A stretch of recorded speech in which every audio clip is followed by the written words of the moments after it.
Questão de Ordem de hoje recebe o gerente de negociações internacionais da Confederação Nacional da Indústria, Fabrício Panzini. Fabrício, muito obrigado pela entrevista, muito obrigado pela participação no Questão de Ordem de hoje. Obrigado, Leandro, obrigado pelo convite do programa, fico à disposição aí. Fabrício, o nosso tema de hoje é o Acordo União Europeia-Mercosul, que foi celebrado aí no meio deste ano e que foi tratado como um fato muito importante do ponto de vista do desenvolvimento econômico, das relações comerciais, das relações internacionais. A gente pode dizer que, de fato, passado esse período de negociações iniciais, das primeiras discussões, isso de fato é um conceito que se consolida, quer dizer, a gente tem muito a ganhar com o Acordo União Europeia-Mercosul? Sim, nós temos muito a ganhar com o acordo Mercosul-União Europeia. Abre-se uma fase nova, tanto para o Brasil quanto para o bloco, né, do Mercosul, uma fase de maior inserção internacional. E nós hoje enfrentamos muitas barreiras, né, para exportar para a União Europeia. Eu vou comentar um pouquinho mais ao longo aqui, tanto para produtos da indústria, da agroindústria, ou produtos da agricultura, mas mais do que isso, né, esse acordo ele pode atrair investimentos, ele tem uma possibilidade de abertura da economia brasileira e do Mercosul de forma gradual, de maneira que as empresas e os setores podem se adaptar ao longo do tempo e extraindo os benefícios dessa maior integração. Então eu vejo tanto do lado comercial, quanto da possibilidade de atrair mais investimentos europeus, que já são, né, o bloco que mais investe no Brasil e no Mercosul. Então temos boas perspectivas e achamos que trata-se sim de uma nova fase para o Mercosul e para o Brasil. Quem acompanhou mais, não tão atentamente, não tão de perto a negociação, quer dizer, que observava a coisa um pouco distante, pode ter se surpreendido com o desfecho desse acordo quando ele foi anunciado.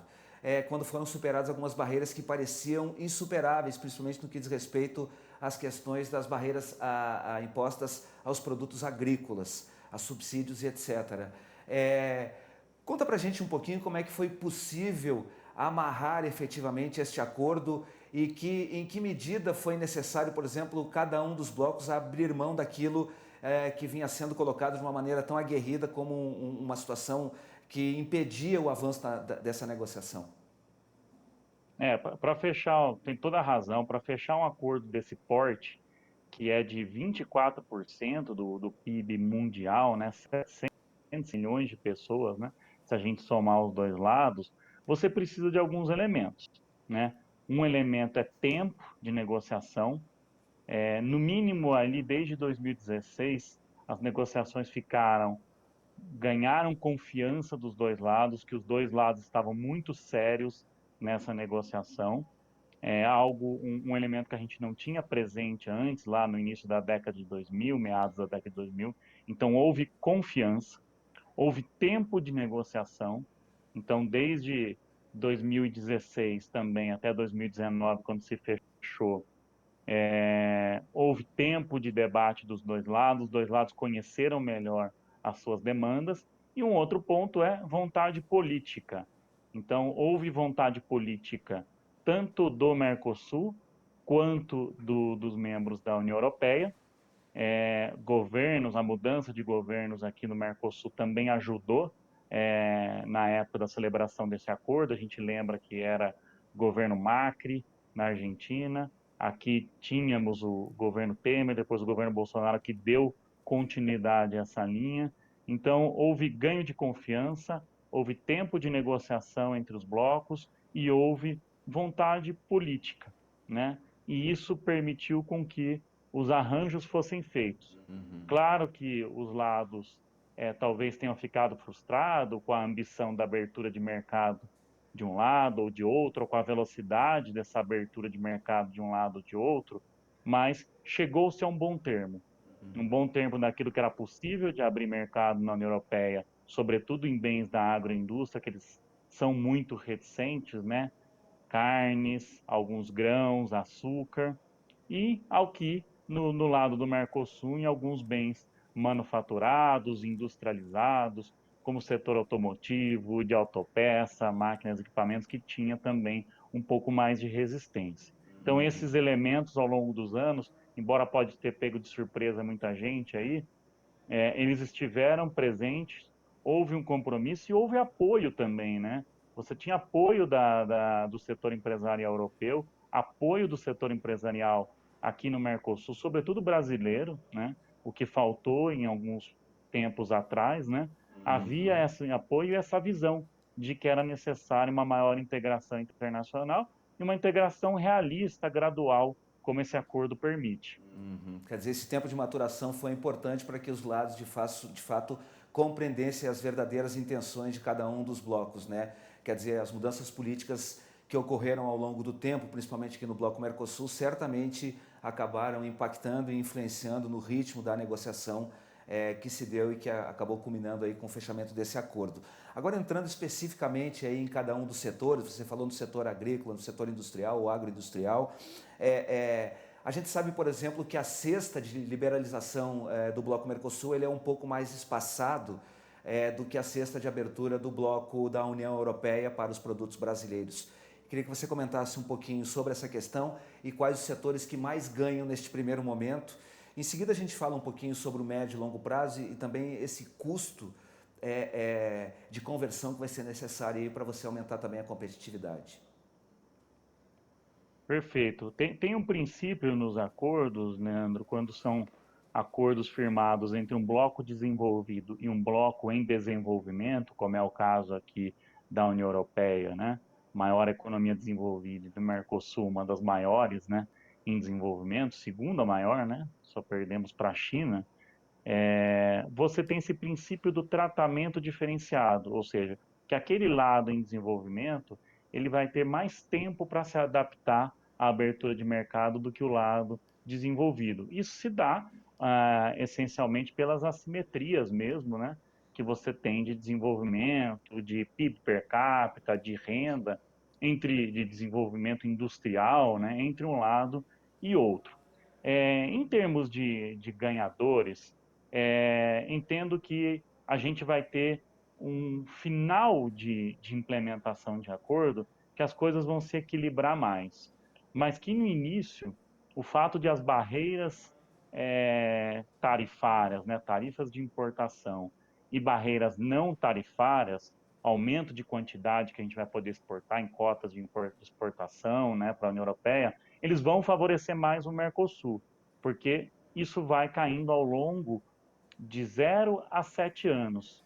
Então, embora às vezes as barreiras tarifárias sejam menores na União Europeia, né, as tarifas de importação sejam, via de regra, menor do que as aplicadas aqui pelo Mercosul, elas caem mais rápido. É um mercado competitivo.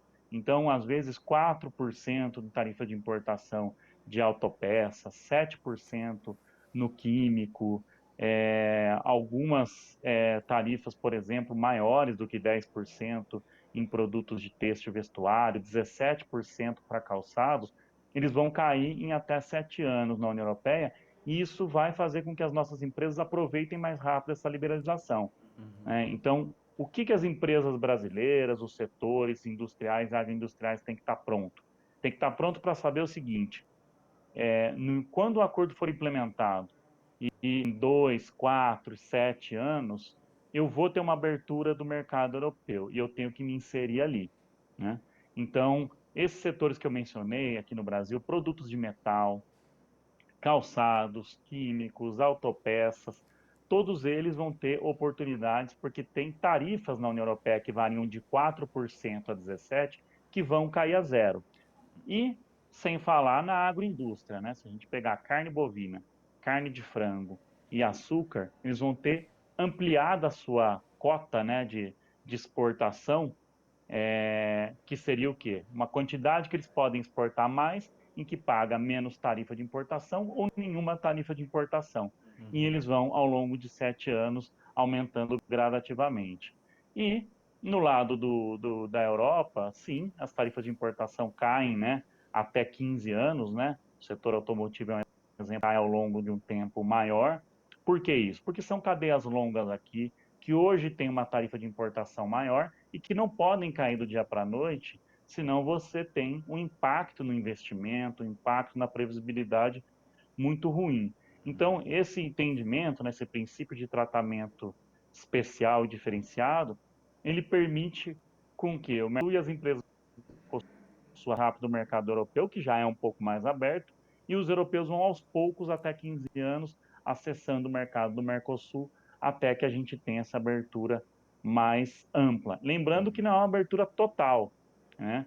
Temos 10% de produtos que não entram no acordo, que é onde os países podem manter um pouco mais de margem, um pouco mais de proteção, um pouco mais de incentivo, eventualmente, que precisem para se resguardar de alguma competição externa. Que áreas sensíveis são essas no setor primário, no setor agroindustrial, Fabrício?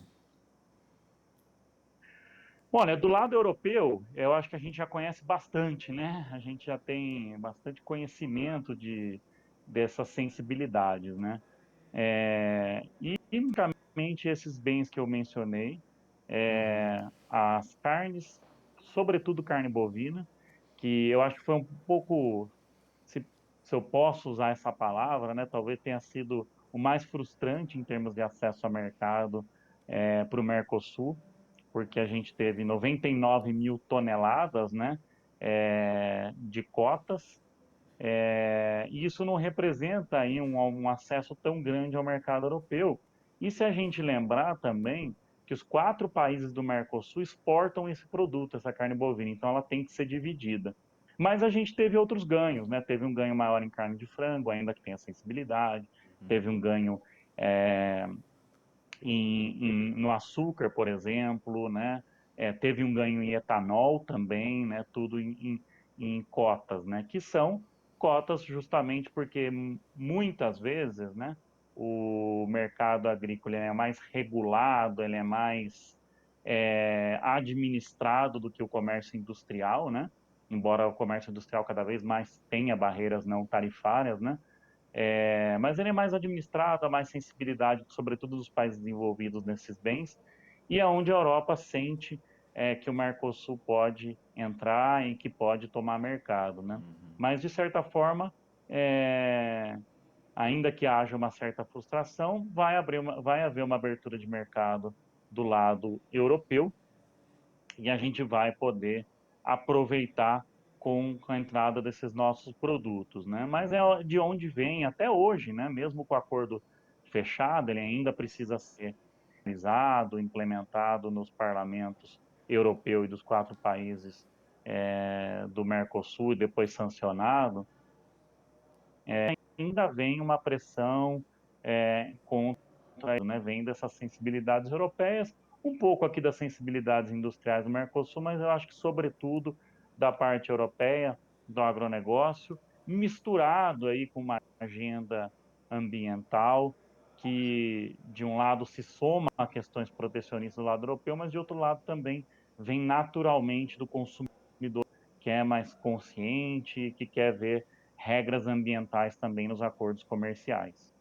Eu até ia abordar esse tema com você um pouco mais adiante, mas já que a gente entrou nessa questão, porque afinal de contas falamos das questões que dizem respeito à sensibilidade que afeta o público europeu, e a gente tem visto aí que a questão da preservação ambiental aqui no Brasil tem servido de discurso contrário a produtos brasileiros, né? Já houve manifestação de organizações na Europa defendendo que não se consuma produtos brasileiros que são extraídos de áreas indígenas, que na verdade atacam o meio ambiente ou afetam o meio ambiente.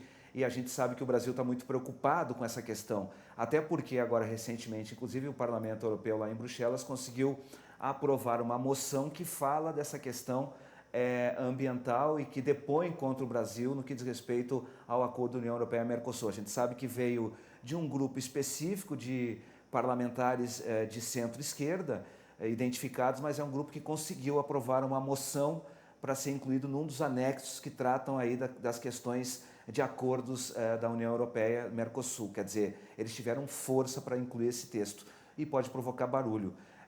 Na sua opinião, o discurso brasileiro nesse sentido, as ações do governo brasileiro, das entidades brasileiras, no sentido de adotarem as melhores práticas e mostrarem isso, principalmente, tem sido adequado, ou a gente precisa de fato levar isso para um campo em que haja uma necessidade de uma negociação mais ampla, mais profunda e uma abertura maior no que diz respeito a esse tema, Fabrício?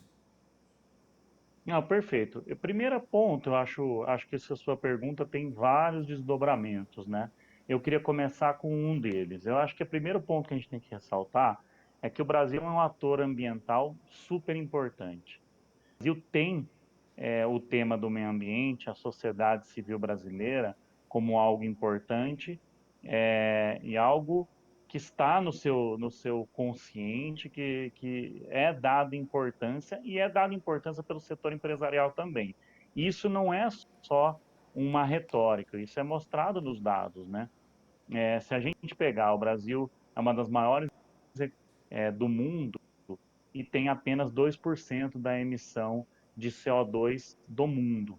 Você tem outros países que representam menos na economia mundial, tá? A Coreia do Sul, entre outros, para pegar aqueles com os quais a União Europeia tem acordos comerciais, que no caso do Canadá tem 5 vezes mais, no caso da Coreia do Sul, mais ou menos na mesma medida, emissão de CO2, né? Outro ponto importante, né? A questão de matriz energética. O Brasil tem uma matriz energética muito sustentável, muito acima da média da OCDE, muito acima da média dos países com os quais a União Europeia tem acordos comerciais.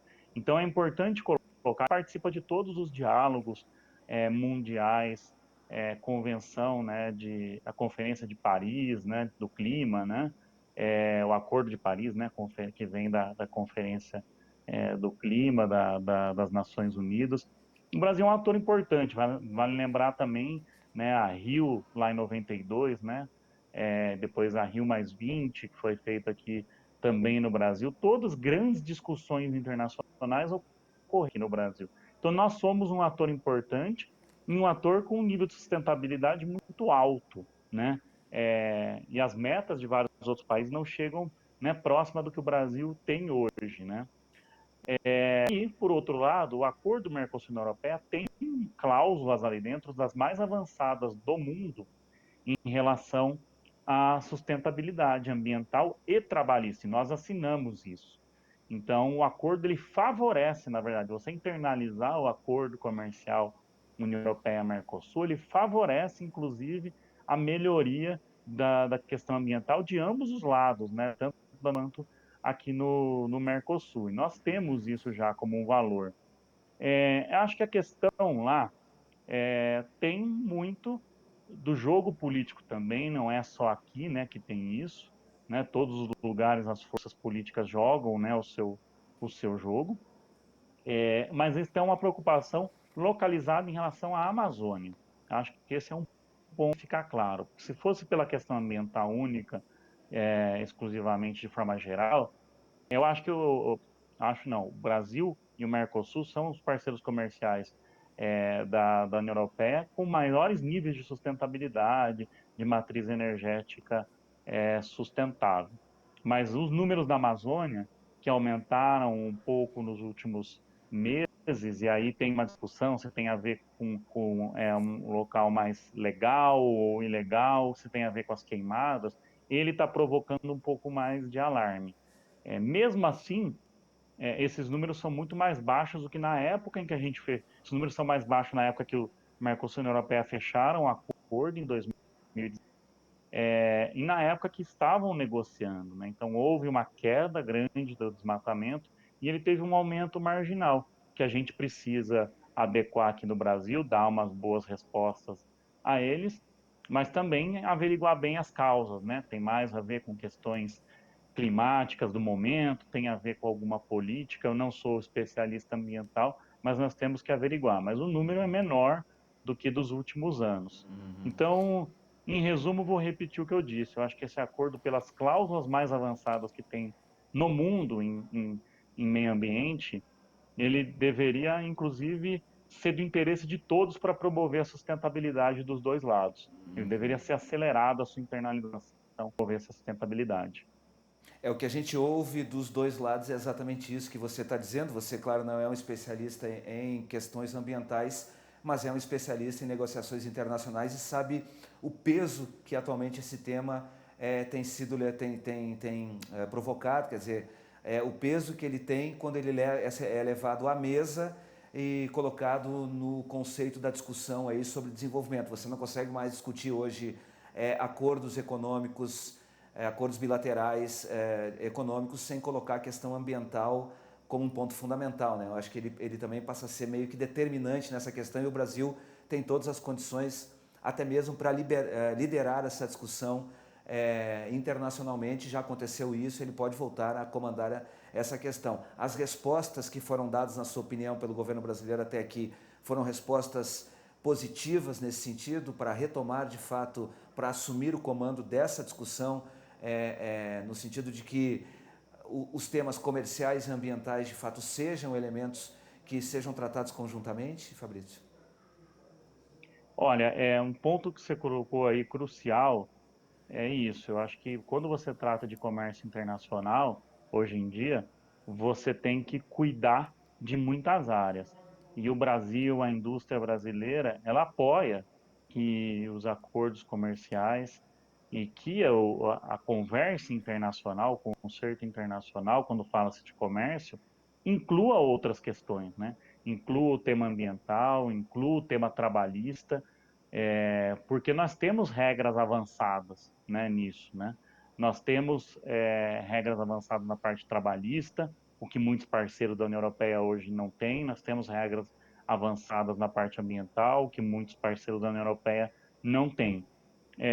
Acho que o Brasil pode fortalecer mais essa sua imagem de um país sustentável.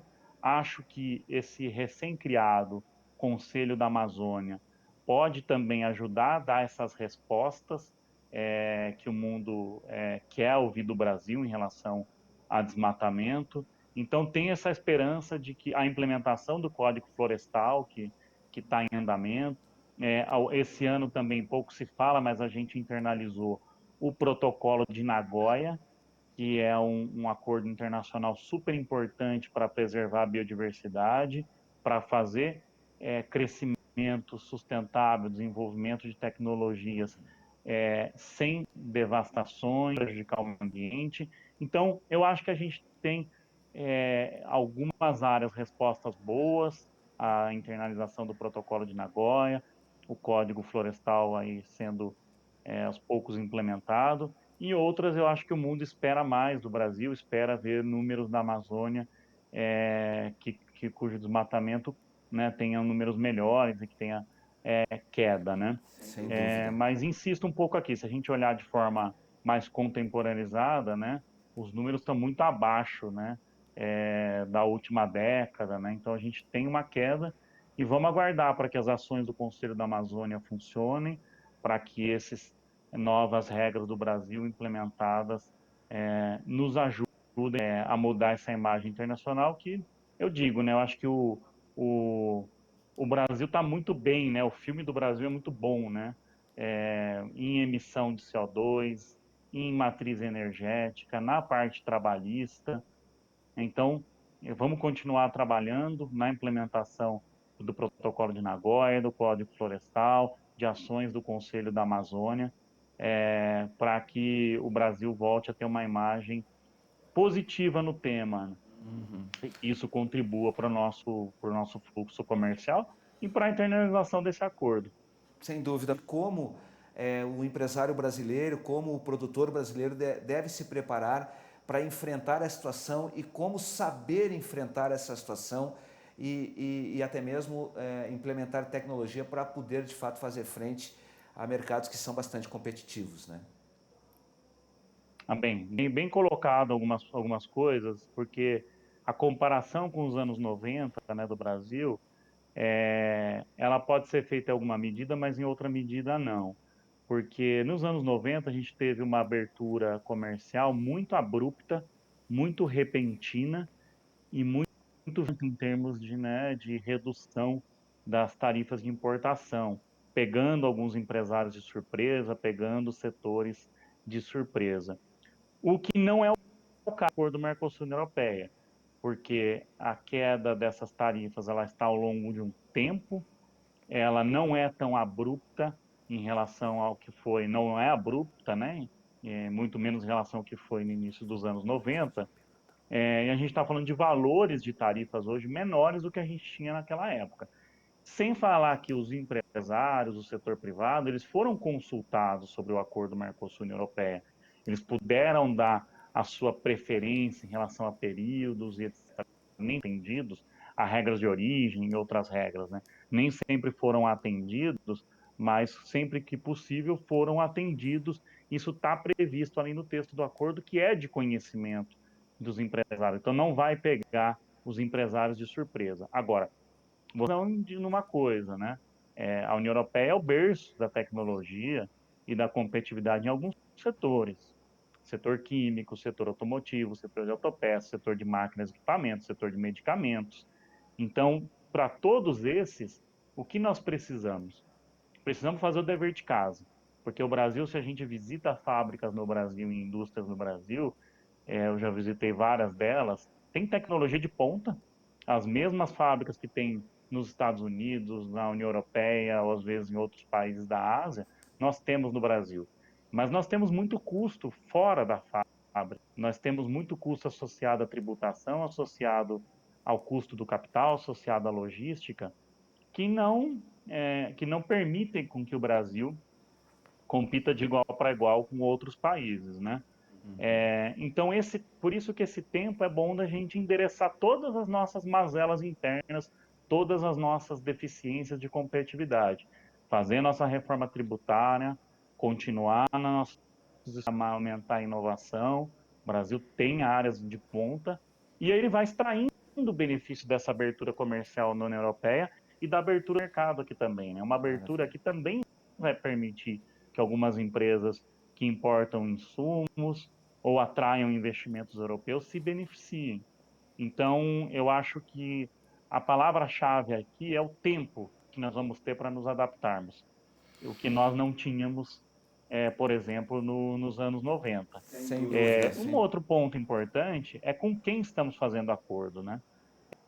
Países que respeitam as regras internacionais, países que não têm, né, dumping trabalhista ou dumping ambiental, como é o caso de alguns países asiáticos, permitem uma competição um pouco mais de igual para igual. Então, a União Europeia, os Estados Unidos, o México, o continente ocidental em geral, a gente tem práticas de comércio que elas são mais leais e que elas permitem, se a gente tiver tempo de adaptação e endereçar as nossas reformas internas, a gente vai conseguir competir. Maravilha. Pode ter transformação em alguns setores, investimentos, a importação pode pressionar um pouco mais aqui e ali, mas eu acho que o acordo, Leandro, é um elemento que entra para que a gente possa endereçar as nossas reformas internas. Ele é mais um elemento de pressão e elas já são inadiáveis e a gente precisa tocá-las. Sem dúvida, sem dúvida. Fabrício, eu agradeço demais a gentileza aí da entrevista no nosso Questão de Ordem. Foi um prazer enorme ter conversado com você. Eu que agradeço, CNI está à disposição. Muito obrigado. Para você que esteve conosco, muito obrigado pela atenção e a gente se vê. Até mais. Tchau.